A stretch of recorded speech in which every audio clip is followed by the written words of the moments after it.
Hello, and welcome to the Hamumu Halloween Home Horror Hoedown. I am your host, Mike Hommel. And I'm your other host, Solely Hommel. And we're going to take you through 31 scary movies through the month of October, like we do every year.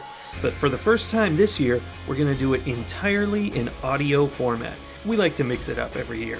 One thing you need to be aware of is that we will be employing a truly ghoulish number of spoilers throughout all of these reviews. So if you haven't seen the movie we're reviewing, maybe don't listen to our podcast until you do. We highly recommend you check them out and watch along with us. It's going to be fun for everybody. I mean, how could it not be? So if you're ready and you've watched the movie, please step inside our lair and let's begin. Today we watched As Above, So Below, which is a 2014 movie, rated R. We watched it on Netflix, and it has a 93-minute running time. It looks like IMDb gives it a 6.2. Metacritic gave it a 38, which is significantly lower. It is. Rotten Tomatoes, the critics give it a 25, and the audience gives it a 39. So, what's happening on IMDb? I don't know. Interesting. As Above, So Below is the story of a sort of Indiana Jones type, Lara Croft type woman who is looking for the Philosopher's Stone, or what's the other thing they called it?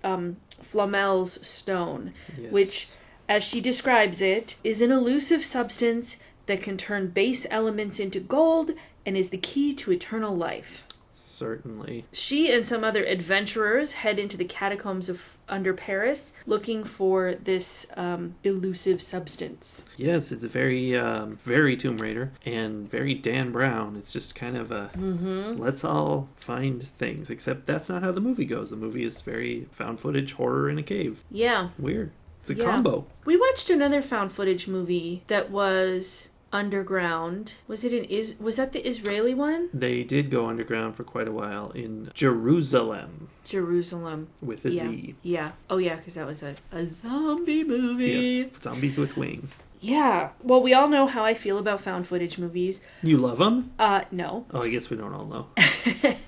And I was reminded today that one of the reasons I don't like found footage movies is that when you get into tight spaces or things are happening quickly, it becomes literally impossible to see what's going on. I actually have a note about that, about how when there's a crazy action scene in found footage, when, a bunch of wild stuff is happening, things are falling down, etc. In a regular movie, you can watch that and see what's happening and know what's going on. In a found footage movie, it's basically just a placeholder for this is what's happening and wait till it's over and we'll tell you how it turns out. Because that's all you get. Because you just get the camera. They're like, well, if somebody was holding this camera, it'd be flailing around. And so you just get flailing around, out of focus nonsense, which is a waste of time. It is.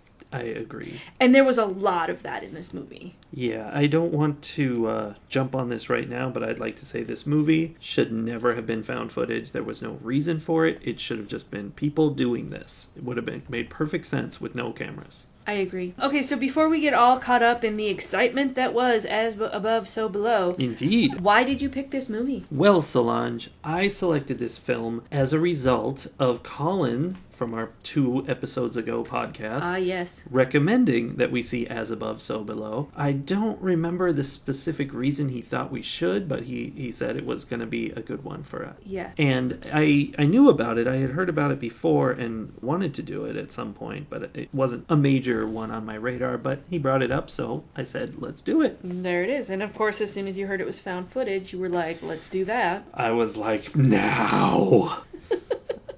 And it's like those hands coming up out of the blood, grasping. Oh, I was thinking the faces coming out of the wall. I would never do that. Come out of a wall? No, I only come out of blood, grasping. Got it.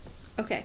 Good to know. So, some other business. Let's get our first shot, first line business out of the way. Oh, yes, let's do it. The first shot was kind of a shaky phone camera scene.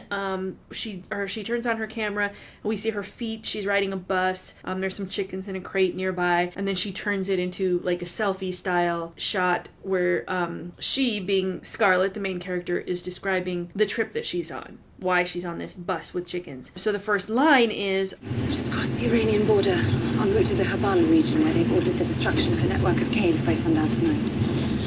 And she has heavy eye makeup, she's wearing a headscarf, and yes, this is our introduction to Scarlet, the intrepid explorer. And she is Lara Croft. She's even British. I felt like this was a script written for Tomb Raider and someone was like, I can make a horror movie out of that. You know, like it was so specific, like we're gonna go get the Philosopher's Stone and we're gonna adventure through this Iranian cave and then comes back to Paris, sees the bells and does some translation and then goes underground. And so it's got this globe-trotting adventure, 2 parts of the globe. Yeah. And it's so weird because it should have been teenagers deciding to go get drunk and go into a cave. Like that's the story that tells us this story in found footage. But somehow it's this Lara Croft adventure. It's so weird. Do you think they were trying to legitimize her exploration? Like, teenagers getting drunk and going into the catacombs would have been seen as something more disrespectful, whereas you know, trying to dress it up in terms of she's a scientist and you know, a student of alchemy, which she kept saying as if that was something that made her legitimate in some way. Yeah, that's not a good thing to study. Alchemy is nonsense. Well, is it though? Because she scraped that rock onto some wounds and fixed them. But not so much that they were immortal, which is what the Philosopher's Stone promised. Yeah. No, like they were trying to make it more okay that they were doing this by having her be a scientist. Whereas it sort of felt like everything that she did was defiling this sacred place filled with the remains of human beings that they just crawled all over and threw around. I have a unique perspective on that point. Not totally unique. Millions of people share this perspective. But my experience with Tomb Raider significantly is the recent series of Tomb Raider video games. And it's the exact same thing. Lara Croft in those games is supposed to be this, you know, archaeologist who's fascinated with all this ancient stuff. But throughout the entire game, all she does is smash everything. And even like there's little bonus goals, like you've gone into a new area in the jungle and it's like special bonus goal, smash 5 statues. You're like, what? Why am I smashing statues? That goes against everything I stand for. Yeah. So it was perfectly Tomb Raider related for me. Yeah. I feel like that happens a lot in movies and things about archaeologists.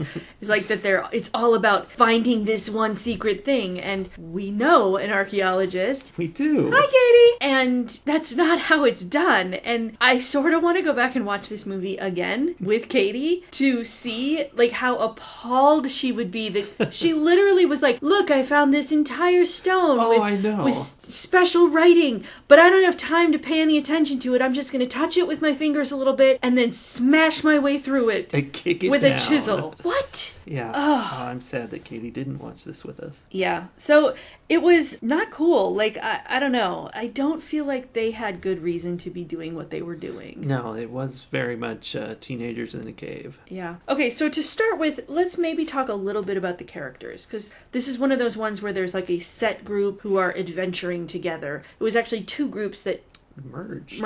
Our first group was Scarlet. She has her cameraman, Benji. Barely. He's like barely in the movie, is what I mean. Yeah. I mean, the only times he comes into the movie is when he's going to do a terrible job at getting through a hole or something. Yes, I think 3 different times he has trouble getting through a hole. Yeah. Yeah, that seemed to be his main job in the movie, aside from holding the camera. And then they find George, who apparently spends his days going around to old broken things and fixing them on the sly. You know what he's doing? He's following Scarlet around the world, fixing all the crap she smashes. Yes. And occasionally getting stuck in Turkish prisons. Yes. Because of her. Okay, so that's the first group of people, and then they meet up with the second group of people who... Yes, they meet up with the group led by Papillon, who is the tour guide who insists he's not a tour guide, although I don't know, I have not encountered anything else that he did in life other than gave tours of these caves. So, tour guide, that's your job, dude. I don't think he was actually giving a tour so much as like how George spends his days fixing broken ancient things. Papillon spends his days wandering through the catacombs. Yeah, apparently not as much as La Taupe, but yes. He definitely spends his Wow. days. Yes. So Papillon's the leader. Susie is the token female because what else did she do? I don't know. She didn't really do anything. No, she didn't seem to have a reason to be there. Well, she... Oh, she knew La Taupe the best. Like, Yes, that's what she got to do. yeah. Was get murdered by La Taupe. Yeah. And Zed, the future cameraman, which was his only job, was Right. to be a cameraman later. Well, he was supposed to be he called, Papillon called him our climber. So, like, he was the climbing expert. But, yeah, after he helped them get through the one time, then eventually, yeah, he was just the last remaining person of his group and got stuck in the, trail behind us and have your camera on us mode. Yeah, that's what bugged me so much about the fact that this movie was found footage, was it ruined it. Like, it took something and made it worse by making it found footage. Like, there was Benji and Zed were stuck behind the cameras all the time, and so they weren't really characters, they were just cameramen, and it made it unrealistic and confusing. Mm-hmm. Of course, all kinds of scenes were hard to see what was going on because of the crazy filming, whereas if that had been filmed with real cameras, it would have been fine. So it added nothing, and it was obnoxious, and I'm mad about it. And it they kind of cheated with it too, because I feel like as a result of certain situations that they would get into, they weren't going to be able to show everything unless they put a pin camera on, the little helmet things, the light helmets that they were wearing. So every one of them had a camera on their forehead. Yeah. So it was their way of being able to literally show everything they needed to show, because there were cameras pointing in all different directions. Yeah, and just show it in a more obnoxious way than they would if they were filming normally. Right, just show it in the way that's most likely to cause motion sickness. Right. That was the gist. And in addition to those two groups, there's also La Taupe, who is the mole. That's French for the mole. And it bothered me. Really? Yes, they said that. Oh, I didn't catch that. Yeah. Interesting. And it really bothered me because everyone called him La Taupe, even the French people, and I was like, just call him Taupe. Like, La is La. You don't say that. Hey, the Bob, how you doing? I mean, not that his name was Bob, but if his name was the mole, you'd be like, hey, the mole, come here. No, that's not a thing. His name's Taupe, but they all called him La Taupe. And he, of course, was an undead being of some sort that we never got any information about, but clearly there was something very wrong with him. There were several people actually down in the catacombs with them. There was this whole group of, like, white, kind of ghosty, tall, thin women who were doing some kind of chant. Yeah, it was at a the cult. beginning. And I want to give them a shout out. Shout out to the cult? Shout out to the cult right here, because top #1 American Idol cult group I've ever heard. I have never heard a cult sing like that. I mean, that was insane. Gregorians can't pull that off. Actually, that might have been Gregorians we were hearing. I don't know. Well, I mean, it makes me feel like the acoustics in the catacombs must be pretty amazing. Yeah, they were definitely relying on that. That's probably why they did their practice down there in the first place. Sure. I mean, really, we assumed that was a cult. Yeah. It might have just been a choir practice of some kind. Yeah, topless choir practice. That happens. I mean, it's in France. You never know. That's true.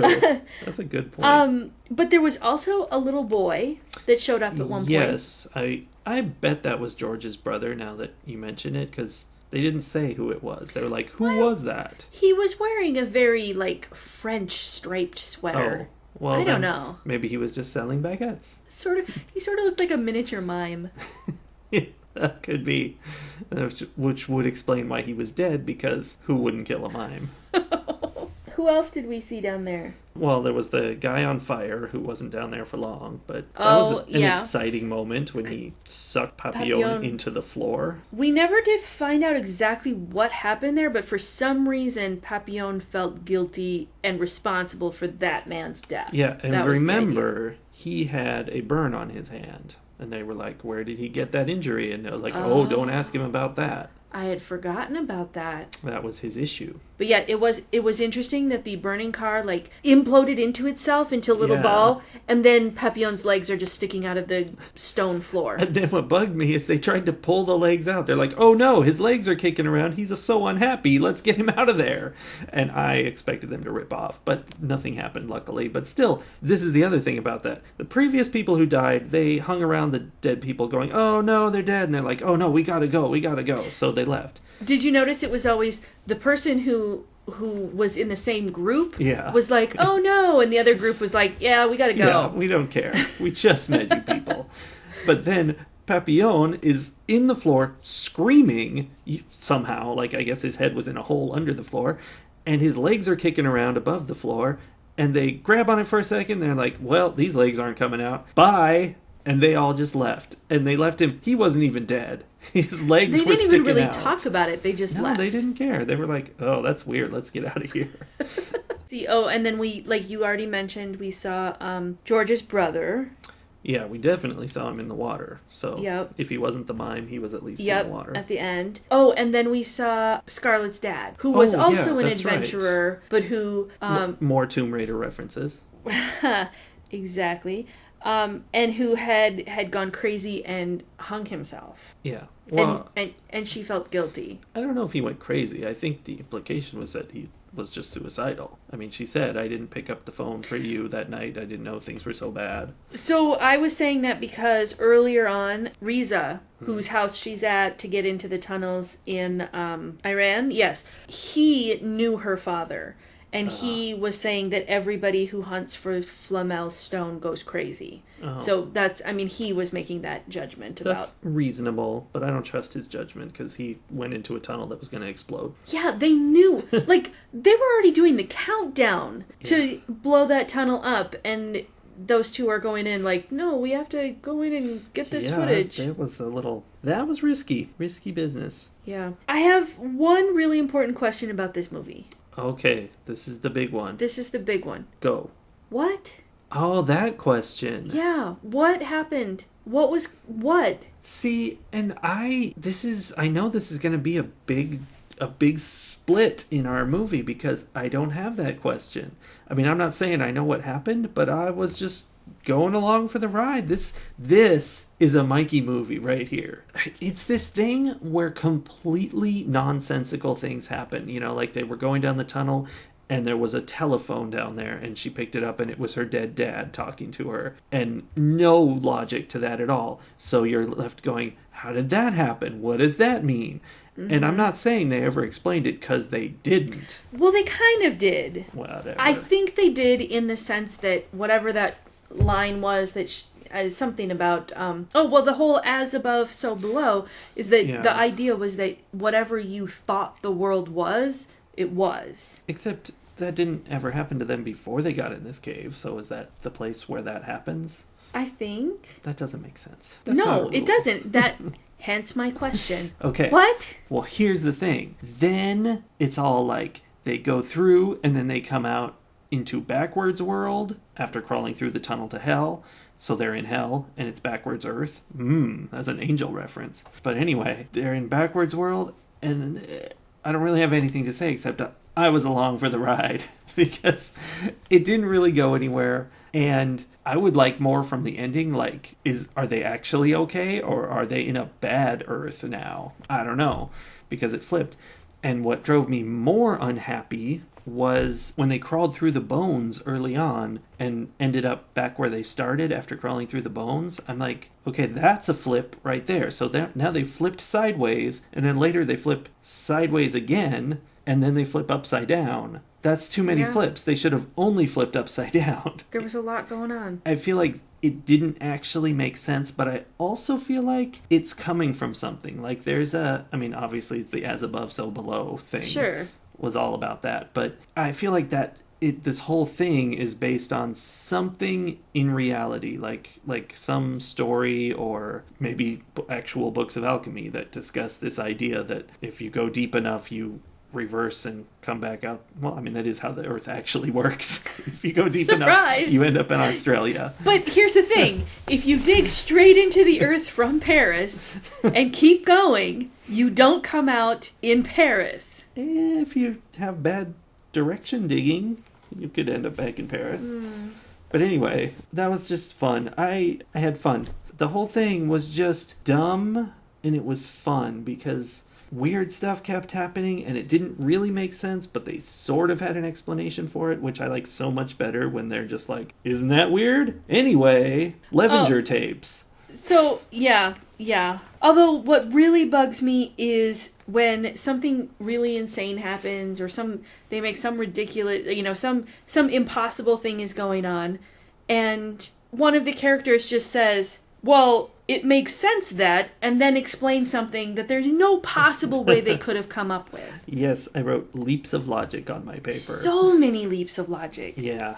And very convenient things, like they're looking for whatever secret information from Flamel's tomb, and she realizes that the ingredients that they've been talking about, if you combine them all, you get some kind of cleaning product, and she turns and voila, there's a cleaning cart right there. That it was 4 feet away. Like it magically appeared when she thought about it. Oh.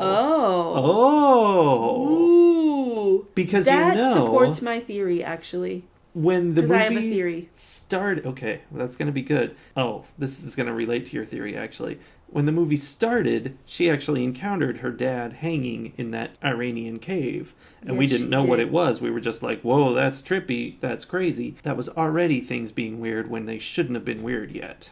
Yep. So let's hear your theory then. So I'm even more convinced that my theory is correct. So I did not enjoy the randomness as much as you did. I like that kind of like weirdness, like the telephone and the piano showing up, and what else? Oh, Papillon's tag being in a place that he said he had never been in before. Like all of those things, I was on board at first. Okay. I'm like, ooh, interesting. Something's going on. Yeah, and I feel like that should have gone somewhere, and it didn't. So I like all of that. Okay. But the thing is, I need the authors of these stories to then tell me what it was that was going on, because otherwise it's just cheating. And I know this because it's the way I cheat when I write all the time. You just set up a bunch of weird stuff, and then you're like, creepy, huh? Yeah, that's a good way to end a story, by the way. Creepy, huh? Right? And my writing group, rightfully so, calls me out on that, and they're like, this is not actually a story. And I'm like, you're right. That's so sad. This is not actually a story. It's the setup for a story. Yes. Okay, but none of that addresses my theory. So I'm annoyed by all of this. If, however, they had explained at the end that she had in fact died in the original explosion in Iran. Which, how could she not have? But anyway. Right. If she had actually died there, and all the rest of this was her being in hell, that I like. And I love the idea of hell being what you create in your mind. Like, I'm all for that. But none of that, like, I don't feel like they actually said any of that. They just set it up and allowed us to think that, I mean, we had to make it up ourselves. Yeah, that they did not say, but they did give you the whole business about stuff being in your mind, not hell. It was right. They didn't really specify where or when that applies. It just kind of, it's The Secret. We just watched The Secret. Yes. It's all about manifesting your worst nightmares. Or if you absolve yourself of guilt very easily, then no more nightmares. All is cool. Yeah, they didn't even really apologize for those things. They mostly just said, this is a thing I did. I did a terrible thing. And then everything was fine. Jump in a hole. Yeah, but I mean, I do think that a lot of the things that happened, if you look at them through the filter of she's essentially torturing herself in hell, a lot of it makes sense. That she's once again causing George to go through discomfort and do things he doesn't want to do, and ultimately, oh no, he didn't die. Well, he did die, but, she brings him fixed it. back. There's a lot, she watches a lot of different people die because of her. Yeah, and actually, there was the girl at the nightclub who was weird and creepy and was, I think, the leader of the cult of beautiful singers. Sure. So, again, weird things were happening before they ever went down there. Yeah. So there's that for your theory. Yeah. And, she just happened to know exactly which ancient church bell George was in. There were a lot of coincidences. Yeah, that could just be bad writing, though. Sort of you're walking through a dream and things just are where they're supposed to be. Yeah. But so that's my theory, though, is that she's actually dead. And if not her being dead, then they all go down into the catacombs. That first collapse that happens when Benji is stuck. When Benji, is stuck in that first tunnel with the bones, they all die there, and they're all going through hell. Yeah, they crawled on their bellies into the realm of darkness or whatever. Yeah. So, and I would have been much happier, like you said, if when they came out... So I liked the idea that when they found the manhole at the end of the tunnel, that it was their floor, but then they discover as they open it that it's also the ground on the other side, and there's this weird, gravity thing happening, which of course made me write, the enemy gate is down. Yes.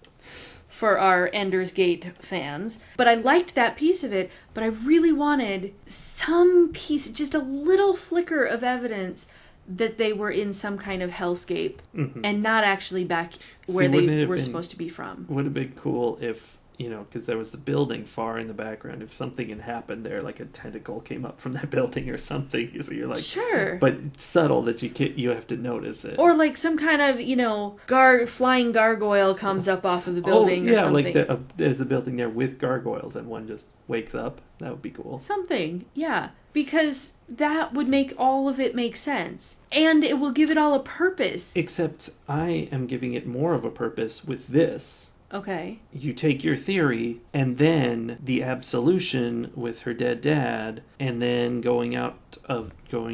meeting her friends, being nice, going through the hole, out and through the enemy's gate is down. Uh-huh. We have resurfaced. We made it out. We are in heaven or Paris or whatever.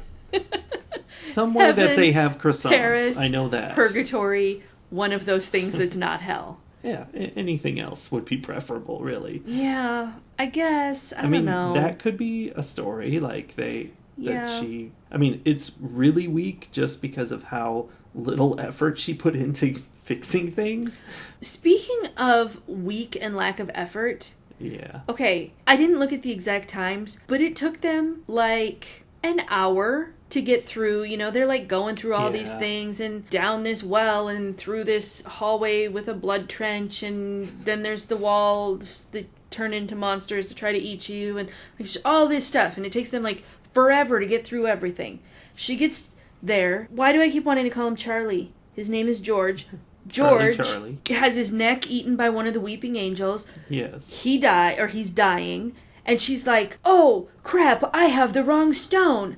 I have to go put this back and get the other one. Yeah. And she leaves George and Zed, goes back and goes through literally everything that they've just come through together. Barely made it through. She's line backing her way through everything. Yeah, I was going to say, she was just shoving those weeping angels in the face, and it was awesome. Right? So she gets all the way back there. She puts the stone in. She's looking for the new stone. We don't even see her find it. Mm-mm. I don't think she did. I think she just saw her reflection, and that was the fix. What does that mean? Because it was inside her all along. That's how all movies end. It was inside you all along.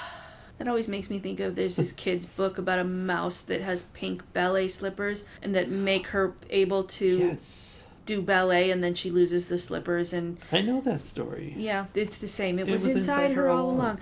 And then she books it all the way back. She makes the trip twice. That's true. In 5 minutes. That took them an hour to do together. Yeah, that's how useless and dead weight everyone else was. Yeah, it would have been a much shorter story if she had been down in the catacombs alone. Yeah, which maybe she was. That's your theory. Yeah. What did you think of the Scarlett George romance that was simmering under the surface there? There wasn't much to that. Whatever. Was it necessary? No, it was not necessary. It felt kind of shoehorned in, didn't it? Yeah, I mean, that's what they want to do. They want to have an emotional connection, and I don't believe in emotions, so it doesn't work for me. Well, it annoys me that the emotional connection is always a guy and a girl gazing adoringly into each other's eyes. And talking about Turkish prisons. Right, and how being in Turkish prison for a week was the best moment of his life. I think he meant the week before he ended up in Turkish prison. Maybe. But we can't tell now. He's dead. Oh, no, he's not dead. It annoyed me because there actually was so much other... Like, she was super broken up when Benji died. Yeah. There was no romance there. It was just that this was a friend, and she felt bad that he was dead. She was losing her camera. She was upset. That might be why she had so much emotion about it. But my point is, though, there were lots of good emotional moments that didn't need boy plus girl equals love. Well, yeah, I think that's something they always like to throw in these movies, and it's not necessary. There is a lot else you can do. Yep. Ratings. We're ready for ratings. Well, how would you rate this movie? Okay, I know this is going to be very different from certain other people's ratings, but I had a lot of fun with it. I liked that it kind of had an explanation, kind of had a thing going, even if it didn't actually make any sense. It was like it was trying to make sense, and that was fun. It's not a great movie, but it was a fun movie for me. So I would like to give this one just a nice, solid 3.5 ammonium sulfates out of 5. Yeah, so I sort of feel like this movie was a waste of my time. I've noticed that. Yeah, it's missing the pieces that would have made it enjoyable for me to have watched it. And I don't feel like I can recommend it to people. Mm-hmm. Clearly there are people out there who enjoy this kind of movie. No. You being one of them. Oh, yeah. But the people who have agreed with my ratings so far probably will not enjoy this movie. As a result, I am going to give it a measly 2 ammonium sulfates. Is that what that was? Yeah. Ammonium sulfates out of 5. Yeah, they're available over here on this conveniently placed cleaning cart. All right. Well, that's just sad for everybody. You know what I love, though, is when, I guess this is my favorite line, we didn't discuss that, but is when they were walking through a tunnel and the ceiling started cracking open and he goes, "Is that bad?" Yeah. I think it is. Yes. Well, since we're talking about favorite lines, yes, I liked when she turned to Papillon, who had been speaking with them in perfect, fluent English for some time, yes, and asked, "Do you understand treasure?" As if that was going to be the word he didn't know in this conversation. So, all right, well, that movie is that movie. I agree, that is that movie. And we are done with this now, and we will be back tomorrow with a different movie. Yes, we will. Bye, everybody.